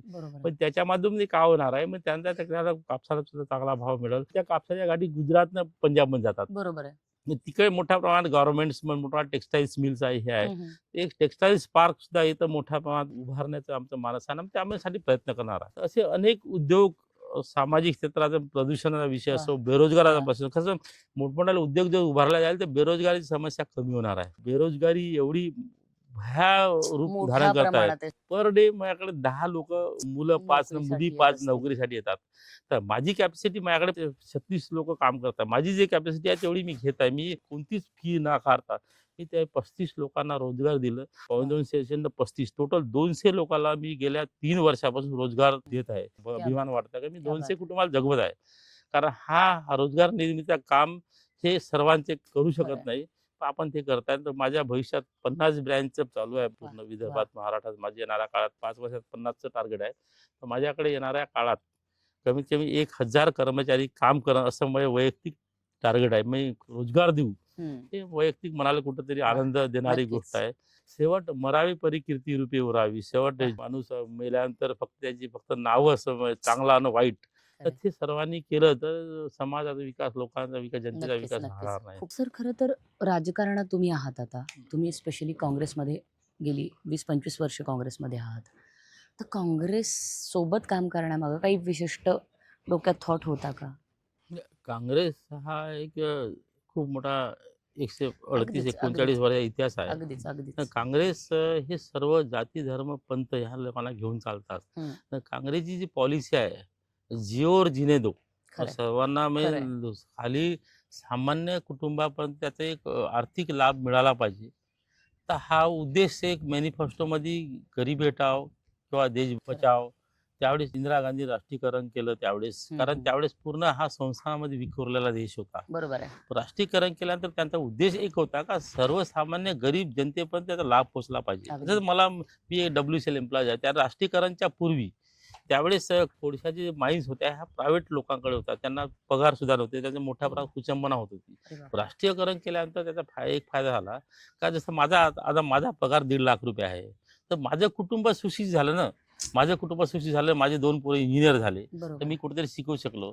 तर प्रत्येक व्यक्तीपर्यंत लाभ पोहोचल्यानंतर त्याचे सर्वांचं जीवनमान उंचवला पाहिजे, हा अगदी. काँग्रेसचा विचार होता पहिलेपासून. आताही विचार आहे, समोर विचार आहे. राहुल गांधी सुद्धा म्हणतात का सामान्य लोकांमध्ये पैसे पोहोचणार नाही तोपर्यंत एक फायनान्शियल सायकल तयार होणार नाही. उदाहरण घ्या, एखाद्या व्यक्तीकडे ₹1 लाख जर शासनाने दिले किंवा त्याच्या घरी दिले, तर तो आपापल्या परीनं अलग अलग खरेदी करल. तर हम्म. त्यामध्ये तो छोटी एक घड्याळ घेईल किंवा चड्डी घेईल, बनियान घेईल, हे घेईल, ते घेईल. याच्या माध्यमातून टोटली स्मॉल जे छोटे छोटे उद्योग आहे हम्म. यांना सुद्धा उभारी मिळेल ना. काँग्रेसची संकल्पना ती आहे का गरीबापर्यंत आर्थिक लाभ पोहोचला पाहिजे, गरिबीतून लोक उठले पाहिजे, वा. मग तरच देश प्रगती होईल. असाच ही संकल्पना इंदिरा गांधीची हत्या झाली 84 मध्ये, त्यावेळेस वनिला पाहायला गेलो. नंतर मग राजीव गांधी सुद्धा हत्या झाली. तर राजीव गांधी ते एक दूरदृष्टी नेता होता. मग कसं त्याने खरंय. देशाची प्रगतीसाठी त्याने त्यावेळेस ATMचा विचार केला, त्यावेळेस सुपर कॉम्प्युटरचा विचार केला. देशामध्ये सुई बनत नव्हती, ज्यावेळेस आपल्या हातात सत्ता मिळाली अनेक असे डॅम बांधले. त्यावेळेस हे पैशाची गरज होती, पण कुठून तरी इकून तिकून पैसे जमा करून पैसे नव्हते, रोड नव्हते, रस्ते नव्हते, नाले नव्हते, डॅम नव्हते, हे नव्हते, धान्याची कमतरता होती. त्यावेळेस त्या पंडित जवाहरलाल नेहरू, महात्मा गांधी, इंदिरा गांधी ह्या ज्या कणखर नेत्या होत्या, ह्या देशाला सावरून प्रगतीपथावर नेलं. राजीव गांधीच्या रूपात एक टेलिकम्युनिकेशन किंवा हे क्षेत्रात क्रांती घडून आली. ते भावलं ना, देशाच्या आर्थिक प्रगतीसाठी एवढा हातभार लावला. देश हा एकट्याचा नाही, सर्व लोकांचा आहे. मग जिथं जो गुन्हा करेल त्याच्या गुन्ह्याची सजा त्याला मिळालीच पाहिजे, अगदीच, सर्वांचं अगदीच. मत आहे. जो गुन्हेगार नसताना त्याला सजा होते किंवा होते ते चुकीचं आहे. तर खरंय. म्हणून ह्यासाठी हा विषय आपण घेऊन मग काँग्रेस सर्वसमावेशक विचारधारा असणारा पक्ष. पक्ष आहे. त्यामुळे आपल्याला काँग्रेसची विचारधारा पटत आहे, म्हणून आपण त्या पक्षात आहे. सर, भविष्यातले प्लॅन्स काय आहेत तुमचे? राजकीय पण आणि एकूणच भविष्यातले प्लॅन्स. भविष्यातले प्लॅन आहे, वनी विधानसभा क्षेत्रात आपण काम करणार आहे. माझी हम्म. वैयक्तिक इच्छा आहे का काँग्रेसमध्ये 25-26 वर्षापासून मी काम करत आहे. वा. तर मी एक यावेळेस वनी विधानसभेची तिकीट मागणार आहे. मला तिकीट मिळाले जर मी आमदार झालो, तर मी वनी विधानसभेमध्ये जे सर्वात मोठी बेरोजगारी जी आहे त्यासाठी खूप मोठे प्रयत्न करणार आहे. ते मी तात्पुरते उद्योग कायमस्वरूपी कसे उद्योग आले पाहिजे ह्यासाठी सुद्धा प्रयत्न करत आहे. प्रक्रिया केंद्र जे उभारून त्यांना शेतकऱ्याच्या मालाला सुद्धा भाव भेटण्यासाठी खूप मोठे आम्ही प्रयत्न करणार, आंदोलन करणार, शासन दरबार लावणार आहे. कारण आताच महाराष्ट्र राज्य कापूस उत्पादक पणन संचालकपदी निवडून आलो. मुंबईला ज्या मिटिंग होणार आहे, मिटिंगमध्ये आपले विषय घेऊन आम्ही मांडणार आहे. इथं वेअरहाऊसची निर्मिती झाली पाहिजे, इथं कोल्ड स्टोरेजची निर्मिती झाली पाहिजे, इथं मार्केट यार्ड मोठं तयार झालं पाहिजे. प्रदूषणाचा खूप मोठा विषय आहे, परिसर माईन्स आहे मोठ्या प्रमाणात. प्रदूषणासाठी आमचा उद्देश असा काही एका दिवशी प्रदूषण खतम होणार नाही, पण मोठ्या प्रमाणात झाडं लावण्याचा उद्देश आहे आमचा. झाडं लावून जे प्रदूषण मोठमोठ्याला मशीन व्हॅक्युम क्लिनरद्वारे त्याची डस्ट, जे मायक्रो डस्ट आहे ते पूर्ण एकत्र करून त्याच्यावर प्रक्रिया उद्योग, जसं मोठ्या प्रमाणात कोळशाची चुरी साईडला जमा होते, हे सुद्धा जमा करून त्याच्यावर कोल काढणीचा शासकीय प्रोजेक्ट उभारून आपण त्याच्यावर सुद्धा प्रदूषणाला मात करू शकतो. त्याच्या माध्यमातून जे वेस्ट मटेरियल आहे ते सुद्धा, तुम्हाला आताच म्हटलं का मी पिवळी माती आहे त्या ढिगाऱ्यापासून सँड वाळू सुद्धा तयार करायचं प्रोजेक्टचं वैयक्तिक मानस आहे. जास्तीत जास्त समाजसेवा, लोकांची सेवा आपला वैयक्तिक मानस आहे. वनी विधानसभा एक कसं मॉडेल बनल. आरोग्याची खूप मोठी समस्या आहे, तर ह्या समस्या दूर करण्यासाठी प्रत्येक मोहल्ला क्लिनिकचा संकल्पना आहे. जिल्हा रुग्णालय असतात, परंतु उपजिल्हा रुग्णालय जे मंजुरात मिळालं पाहिजे ते आजपर्यंत मिळालं, ते सुद्धा आपण तात्काळ त्याचा प्रयत्न, जे उपजिल्हा रुग्णालय आणून मग त्याच्यामध्ये सर्व स्तरातील लोकांना आपण मदत करणार आहे. एक स्वतःचा अनुभव सांगतो. ह्याच गावातील एक दादाजी गोबाडे, तो 1-1.5 वर्षापूर्वी मरण पावले. तर दादाजी गोबाडे यांना अटॅक आला होता. तर मला फोन आला, संजीव भाऊ म्हणजे आमच्या आता जवळचे असल्यामुळे आमचे खंदे समर्थक होते ते जवळ आला. तर त्यांना 20,000 रुपये पाहिजे, 20,000 मी तात्काळ पाठवले. पण ते झाडेमध्ये भरती केल्यानंतर हार्टला प्रेशरमुळे छिद्र पडलं. दुसरा फोन आला का दुसऱ्या दिवशी नागपूरला न्यायला लागते, काहीतरी 1 लाख रुपये घेऊन या. तर मी 1 लाख रुपये घेतले, निघलो आम्ही. माझा भाऊ, चुलत भाऊ, मी, माझा मुलगा धनंजय. त्यांना विचारलं का तू आयुष्यमान कार्ड आहे का? हो म्हणे, आयुष्यमान कार्ड आमच्याकडे आहे. त्या आलं व्हॉट्सअप तात्काळ फुटबॉल आला. या गरीबाला जर आयुष्यमान कार्डातून 5 लाखाची मदत जे म्हणत आहे असं म्हणत प्रकार आहे. आहे तर आपण करू बुवा त्याला मग फोन लावणं सुरू केलं आम्ही. नागपूरचे जे दवाखाने आहे हम्म, आम्ही सर्च केले. ते 12 दवाखाने नागपूरला ऑनलाईन Googleवर होते का हम्म, अनेक होते. तर त्यांनी आम्ही न्यू इयर हॉस्पिटलला फोन केला, "भाऊ आम्ही तुमच्याकडे तुमचं नाव दिसतं याच्यामध्ये आरोग्य हम्म. आयुष्यमान कार्डच्यामध्ये तर आहे का?" नाही मग आम्ही 1.5 वर्षापूर्वी अर्ज केला म्हणजे आमचा अजून काही मान्यता मिळाली नाही. बरं. गंगा केअर सेंटरला फोन केला, त्याचं सुद्धा नाव होतं, तिथं केलं. आमच्याकडे 1.5-2 वर्षापासून अर्ज केला, परवानगी मिळाली. 11 मध्ये 9 दवाखान्याला परवानगीच मिळाली अरे नाही. देवा. 2-1.5 वर्षात परवानगी मिळाल्यानंतर नंतर मग गेलो. नंतर मग कृष्णा हॉस्पिटल होतं. त्यांना विचारलं, "बुवा असं-असं आहे तुमच्या." "हां, आम्हाला मंजुरात मागच्या 1-2 महिन्यापूर्वी मिळाली." "मग बरं. काय-काय प्रक्रिया? आता आमचा पेशंट असा-असा आहे. तर तुम्ही आज रविवार असल्यामुळे आम्ही काही त्याची ट्रीटमेंट करू शकणार नाही." "ठीक आहे, मग ट्रीटमेंट मग काय त्याचं फुकट होईल का?" म्हणलं. ₹5,00,000 पण हा. फुकट नाही, नाही 5,00,000 तो आयसीयूचा चार्ज वेगळा लागेल, हे चार्ज वेगळा आहे. ऑपरेशन काही चिल्लर आहे. तुम्हाला पैसे भरावे लागेल कमीत कमी 1.5-2 लाख रुपये भरावे लागेल. अय्यो. मग काय कामाचे मग तुमचं आरोग्य 5,00,000 खर्च. मग शेवट मग प्रायव्हेटमध्ये तात्काळ भरती केलं आम्ही त्याला. हम्म, तर डॉक्टरला विचारलं का डॉक्टरनं त्या भरती करून 40,000 रुपये मी दिले त्याला तात्काळ हम्म. दिले घे साहेब मग प्रत्येक पर्सन डॉक्टरला भेटलो साहेब काय परिस्थिती आहे तर याच्या हार्टला होल पडल्यामुळे थोडं वयस्कर असल्यामुळे थोडे शक्य नाही रिस्क फॅक्टर जास्त. 10-12 दिवस लागतील तेवढा तुम्ही खर्च झेपू शकणार नाही. आम्ही 7-8-10 लाख रुपये खर्च झेपू शकणार. तुम्ही जनरल हॉस्पिटलमध्ये घेऊन जा. ओके. वाचला तर वाचू शकते पण सिरियस पेशंट आहे. आम्ही जनरल हॉस्पिटलला गेलो. मी जनरल हॉस्पिटल त्याला घेऊन गेलो आम्ही रात्री. हम्म, तर ते चेकअप बिकअप झालं असं करून ते एवढा सिरियस पेशंट तो केव्हाही जाऊ शकते. मग त्यांनी ते चेकअप बिकअप करून ते जनरल वॉर्डामध्ये सोडून दिलं त्याला. हम्म, मी म्हणलं कसं परिस्थिती काय? तर माझा एक मित्र डीन तिथं आहे त्याला फोन केला. फोन हम्म. केल्यानंतर साहेब असं आहे परिस्थिती. तर 2 डॉक्टर, एक डॉक्टर धावत आला. हम्म. संजय खाडे कोण आहे? म्हणलं ते मी आहे. तर हम्म. त्याचा पेशंट कोणता? हा आहे. त्यानं व्हीसीजी चेक केलं. हम्म. त्यांना डॉक्टरला कळलं का ह्या पेशंटला सिरियस आहे. ह्या आयसीयूमध्ये भरती करावं लागते. तर त्याला आम्ही तो डॉक्टर धावत मी मागे त्याच्या धावत घेऊन आयसीयूमध्ये घेऊन गेलो त्याला धावत. 24-25 बेडचं आयसीयू होते तर फुल आयसीयू फुल. अय्यो. 10 पेशंट बाहेर होते. तर हे कशी परिस्थिती आहे? ते आपला 9वा पेशंट होता. तर हा काय प्रकार आहे म्हणून. तर नाही म्हणलं हे पेशंट असेच मरतात म्हणे पूर्ण. बेकार परिस्थिती. तर तो पेशंट अक्षरशः 1 वाजता मरण पावला. गरिबासाठी ही परिस्थिती बेकार आहे. हे सुद्धा परिस्थिती कुठे सुधारली पाहिजे. आपली सक्षम ट्रीटमेंट नेतृत्व असेल तर तो कदाचित या सगळ्या यंत्रणांवर वाचला वचक ठेवून पाहिजे काहीतरी किंवा सक्षम घरचा परिस्थिती असेल तो ट्रीटमेंट होऊ करू शकते. शकेल. पण खरंय. सामान्य गरीब असेच मरतात. हे वाईट वाटते. हे भविष्यात होऊ नये. आपलं भविष्यात जनतेच्या विकासासाठी जे करता येईल म्हणजे तन-मन, धन प्लस वेळ प्रसंगी प्रचंड आंदोलन करू. लोकांना हे मदत सोबत घेऊन अधिकाऱ्यांना धारेवर धारवून आपण त्यांना आंदोलन करू.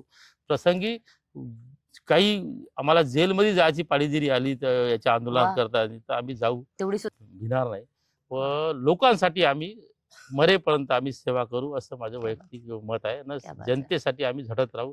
आमचं जे जीवन आहे हे सार्वजनिक खरं. लोकांसाठी खरं. समर्पित करतो. वाह! पहिलेच वाह! केलं.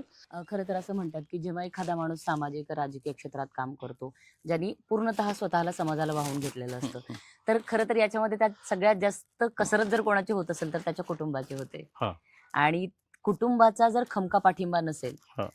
तर मला नाही वाटत की कुठलाही व्यक्ती इतक्या सामाजिक पातळीवर इतक्या छान पद्धतीने काम करू शकेल. तर तुमच्या कुटुंबाशी सुद्धा आम्हाला संवाद साधायचा तर तुमच्या कुटुंबाकडे जाऊन त्यांच्याशी थोडंसं बोलायला आवडेल आम्हाला. सर्वप्रथम मी वडिलाचं हे घेतो. माझे वडील खूप साधे. मला कधीच म्हटलं नाही संजय हे काय करते ते करते. तर वडिलाची नेहमी इच्छा आहे तर बाबा तू आमदार बनला पाहिजे एकदा. आता मागच्या 6 महिन्यापूर्वी माझे वडील मरण पावले हो. वयाच्या 84 वर्षी. मला मला कधीच नाही म्हटलं का तुम्ही हे करते बापू ते करते. मला कधी रागवलं नाही, डाटलं नाही. पण त्यांचे आशीर्वाद माझ्या पाठीशी भक्कम आहे. माझ्या वडिलांचा रामचंद्र पाटील खाडे ना आहे. तर माझे एक NGOचं नाव द्यायचं चालू आहे. स्वर्गीय रामचंद्र पाटील खाडे फाउंडेशन म्हणून एक त्याच्यामधून काम सुरू ठरलं त्याच्यामधून म्हणजे वडिला स्मृतीप्रित्यर्थ. तर माझी आईसुद्धा अतिशय साधी. माझी आईचं नाव सीताबाई आहे. खूप साधी. खूप मोठं प्रेम आईनं मला केलं ना. अजूनही माझी आई साहजिक आहे. आहे माझ्या घरी राहत आहे. तर माझी पत्नी 1995 मध्ये लग्न झालं तेव्हापासून माझी पत्नी सुद्धा मला साथ देत आहे आणि वाह! चांगलं काम म्हणजे ते एखाद्या आमचं रागावर किंवा भांडणं होतात, पण मनात न ठेवता बात विसरून जाऊन आपण एकत्र आम्ही येऊन काम करतो. तर अच्छा. ते सुद्धा मोठ्या प्रमाणात मोठमोठाले 400-500 लोक जेवण जरी झालं, स्वतः कोणाला बनवायची ताकद तिनं आई ठेवली ग, आणि क्या बात है, ह्याच्यात क्या बात है. जेवण सुद्धा तिनं बनवलं. न सगळं हे आहे, स्ट्रगल केला तिनं. वा. आहे तिचं साथ मला आहे, ते आहे. हं. माझा भाऊ सुद्धा विजय अतिशय चांगला आहे. काम आहे तो चांगला स्किल्ड आहे त्याच्यामध्ये. हं. लोकं जमवण्याची ताकद आहे. तो LIC एजंट आहे, WCL मध्ये त्याला बरं. मी लावून दिलं. शोभाताई हे सुद्धा चांगल्या क्वालिफाईड घराण्यात हो, माझे भाऊजी म्हणालात आहे. तुम्ही. कृषी अधिकारी BDO होऊन ब्लॉक डेव्हलपमेंट ऑफिसर BDO होऊन रिटायर्ड झाले. त्यांची सुद्धा मला खूप वा. कुटुंबाची मदत आहे. माझी दुसरी बहीण छाया पिंपळशेंडे आहे, जे आमचे जावई दुसरे आहे मुख्याध्यापक, आता रिटायर झाले. हं, ते हं. सुद्धा चांगले आम्हाला सहकार्य करतात आणि वारंवार मदत वा. करतात. वा. तर अनेकदा आम्ही त्यांना त्यावेळेस त्या काळात 20-30 वर्षापूर्वी मला आम्हाला ज्यावेळेस पैशाची कमवण्याची गरज होती, कमी पैसे पडले किंवा आम्ही आणून द्यायचे. आमची फायनान्शियल पोझिशन चांगलीच होती साधारणतः. हं. मग खाऊन पिऊन आम्ही सुखी आहे. माझी मुलं दोन्ही इंजिनियर झाले. एक बरं. बी मस्त. सिव्हिल झाला, एक बी इलेक्ट्रिकल झाला. बरं. एक मुलगा नोकरीला लागला. दुसरा मुलगा एक चांगला हे आहे, तो एक कंस्ट्रक्शन क्षेत्रात काम करून त्याची बरं. इच्छा आहे. तो अतिशय हुशारच आहे. मॅनेजमेंट खूप चांगलं आहे त्यांचं. मोठा मुलगा सुद्धा अतिशय काम चांगलं करतो. कोणत्याही याच्यामध्ये मदत करतो. मग त्यांचा माझा म्हणजे दोन्ही मुलं मला सोबत असल्यामुळे हं. मला कशाची भीती नाही आणि क्या बात कशाचंच टेन्शन नाही आहे. का हे मुलं आता एक वाढदिवस साजरा झाला. प्रचंड कार्यक्रम त्यांनीच अरेंज केला पूर्ण. क्या बात है. पूर्ण खूप मोठे लोकं आले होते. वाढदिवस शुभेच्छा द्यायला 2,500 लोकं शुभेच्छा हो. द्यायला आले होते. तर त्या वाढदिवस करण्याचा उद्देश आम्ही ग्रामीण रुग्णालयात फळं वाटप केले. तर बालसदन म्हणजे गरीब पोरं त्यांना मदत केली. भीमनाळा ह्या गावात सुद्धा एक आदिवासी शेतकरी कुटुंबाने आत्महत्या हं. केली. हं. त्यांना आम्ही 5,000 रुपयाची आर्थिक मदत केली. वाचनालयाला सुद्धा आता एक इन्व्हर्टरची गरज होती. मुलं MPSCचे स्पर्धा परीक्षेचे अभ्यास करते, तर वारंवार लाईन जाते. पण ते गरमी होते म्हणून आम्ही त्या वाचनालयाला एक इन्व्हर्टर सुद्धा दिलं. वा. आम्ही मंदिरात धार्मिक कार्यामध्ये आम्ही अग्रेसर असतो. दान धर्म हे आमचं अग्रेसर नेहमी. आम्ही सदैव लोकांना अन्नदान हे ते चालूच राहते. आमचा सुंदर उपक्रम एक आहे, 1 महिन्यात बरं. येणार आहे. वणी विधानसभेमध्ये गरीब लोक पोरं हं, हं. विद्यार्थी आहेत, ते स्पर्धा परीक्षेमध्ये अभ्यास करू शकत नाही, ते फी देऊ शकत नाही. 150 विद्यार्थी ॲट अ टाइम त्या अभ्यासिकेमध्ये बसेल हं. असे सुसज्ज अभ्यासिका त्यांना समर्पित करणार आहे. म्हणजे वा, वा, जेणेकरून वा. ते विद्यार्थी क्या बात घडेल है. व त्यांना एक चांगली नोकरी सुद्धा मिळेल. अशी आम्ही 1-1.5 महिन्यात आम्ही उद्घाटन करणार आहे. वा. त्यामध्ये ॲट अ टाइम स्वतः आम्ही वैयक्तिक खर्च करून राहिलो त्याच्यामध्ये. क्या बात है, क्या एक बात है. एक फाउंडेशन स्वर्गीय रामचंद्र पाटील खाडे संस्था चालणार आहे. पण नो लॉस नो प्रॉफिट. मग त्याच्याकडून फक्त नाममात्र म्हणजे निव्वळ ₹200 हं. आम्ही त्यांना फक्त फी घेणार आहे. जिथं फक्त नॉमिनल फक्त हं. त्यांना पूर्ण टोटली त्या सुविधा देणार आहे. त्याला वा. वा. वीज, लाईट, पंखे, पूर्ण पाण्याची व्यवस्था, सर्व व्यवस्था दिवसभर चांगले मन कॉन्स्टंट ठेवून ते अभ्यास करतात. असे अनेक असे प्रोजेक्ट आहे. भविष्यात आम्ही तुम्हाला दिसेलच. माझं कुटुंब अतिशय साधं, चांगलं, सरळ व मदत करणारं कुटुंब आहे. वा. वा. वा. जेणेकरून चांगलं मला त्याची साथ खूप मोठी मिळाली. माझी पत्नी सुद्धा 5 वर्ष सरपंच होती. मी 15 वर्ष सरपंच माझ्या घरात होतो. वा. क्या बात है, क्या 30 बात है. वर्ष मी बापरे. ह्या गावात निवडून आलो. सही. गावानं मला खूप मोठं प्रेम दिलं, भरभरून प्रेम दिलं. खरंय. गावाचं मी सदैव ऋणी राहील. वा. गावाला कधी विसरणार नाही. गावाचे लोकांना कधी विसरणार नाही. ऋणी राहील. मी किती मोठा झालो. एका लेखकाने म्हटलं, "हाथों ने पूछा पैरों से, हाथों ने पूछा पैरों से, तुम्हारे पैर क्यों छूते हैं?" हं. हाथों ने पूछा पैरों से, हं. तुम्हारे क्यों पैर छूते हैं? तो पैरों ने सही जवाब दिया, तभी छूते, तो जमीन से जुड़ा रहना जुड़ते. पड़ता है. वा. है? वा. पण आम्ही जमिनीवर नेहमी जुळून राहू. क्या बात. एवढं मी तुम्हाला ह्या प्रसंगी नक्कीच, सांगू नक्कीच, इच्छितो. नक्कीच. हां. क्या बात है सर. एकूणच तुमची जर्नी फार इंटरेस्टिंग आहे. हां. आणि खरं तर कौतुक वाटलं तुमच्या मुलांचं, तुमच्या कुटुंबाचं सुद्धा. हां. कारण बऱ्याचदा असं होतं की माणूस त्याला स्वतःला खूप इंटरेस्ट असतो समाजकारणात, राजकारणात. हं. याचा अर्थ त्याचा हा वारसा ज्या सक्षमपणे तो चालवतोय तितक्याच सक्षमपणे त्याची पुढची पिढी चालवत नाही जनरली. हं. पण तुमची मुलं सुद्धा आज तुमचा हा वारसा सक्षमपणे चालवतात हे ऐकून बरं वाटलं. हं. आणि अर्थात कुटुंब तर पाठीचा कणा असतं आपल्या. हं. त्यामुळे तुमच्या संचं सुद्धा कौतुक आहे, कारण एवढ्या आघाड्यांवर आज तुम्ही काम करताय. हं. आणि त्यांचा सक्षम पाठिंबा नसता तर कदाचित तुम्ही इतक्या आघाड्यांवर लढू शकले नसते. कारण घर, मुलं आणि एकूणच सगळ्यात त्या विवंचना फार मोठ्या असतात. एक हं. महिला म्हणून मी समजून घेऊ शकते की त्या विवंचना किती मोठ्या असतात. बरोबर. त्या फार सक्षमपणे त्या पार पडतात. त्यामुळे त्यांचे कौतुक या निमित्ताने खरं तर व्हायला हवंय. हं. आणि एकूणच तुमचा हा प्रवास खरं तर खूप इंटरेस्टिंग आहे, छान आहे. आणि कौतुक वाटलं या गोष्टीचं की एवढं सगळं होऊनही तुमच्या गावावर प्रचंड प्रेम आहे. कित्येक वेळेला मी बोलताना आता ऑब्झर्व्ह करते, कदाचित माझे प्रेक्षकही ही गोष्ट बघतील तुम्ही तुमच्या बहिणींबद्दल बोलताना तुमचे डोळे भरून आले होते, तुमच्या गावाबद्दल बोलताना तुमचे डोळे भरून आले होते. राजकारणात असताना माणसं वेगळी खोटं रडतात, पण आपसूक डोळ्यात पाणी येणारी माणसं फार कमी असतात, जी खरंच त्या भावनेनी काय म्हणूया आपण समोरच्या प्रतीची ती कृतज्ञता या निमित्ताने व्यक्त होत असते असं आपण म्हणूया. नेहमीच असं कृतज्ञ राहा सर. तुम्हाला तुमच्या एकूण पुढच्या वाटचालीसाठी आभाळभर शुभेच्छा असं सांगते आणि थांबते. मंडळी, तुम्ही कुठेही जाऊ नका. जाण्याआधी चित्रांगण सबस्क्राईब करायला नक्की विसरू नका. Till then stay connected with Chitrangan. Thank you so much. Thank you sir. जनहिताची शेकडो कामे आज संजय रामचंद्र खाडेजी करीत आहेत, ज्यामध्ये रोड बनवण्यापासनं ते वाढीव वीज बिलावर आवाज उठवण्यापर्यंत, तसेच शेतकरी, महिला, गरीब व सर्वसामान्यांपर्यंत शासनाच्या विविध योजना पोचवण्यासाठी चालतं फिरतं सेवा केंद्र सुरू करणे असो की त्यांच्या दोन्ही कोऑपरेटिव्ह बँकांच्या माध्यमातून लोकांना मदत करणं असो. एकमेका सहाय्य करू अवघे धरू सुपंथ हे केवळ त्यांच्या बँकेचे ब्रीदवाक्य नाही, तर त्यांच्या जगण्याचाच मूलाधार आहे. स्वर्गीय माजी खासदार बाळूभाऊ धानोरकर व त्यांच्या पत्नी खासदार प्रतिभाताई धानोरकर यांच्या शुभेच्छा, आशीर्वाद आणि प्रेम यांच्या साथीने संजय खाडे यांचा हा प्रवास सुरू आहे. सामान्य माणसाच्या जगण्याला बळ देणारं विश्वासाचं नाव म्हणजे संजय रामचंद्र खाडे.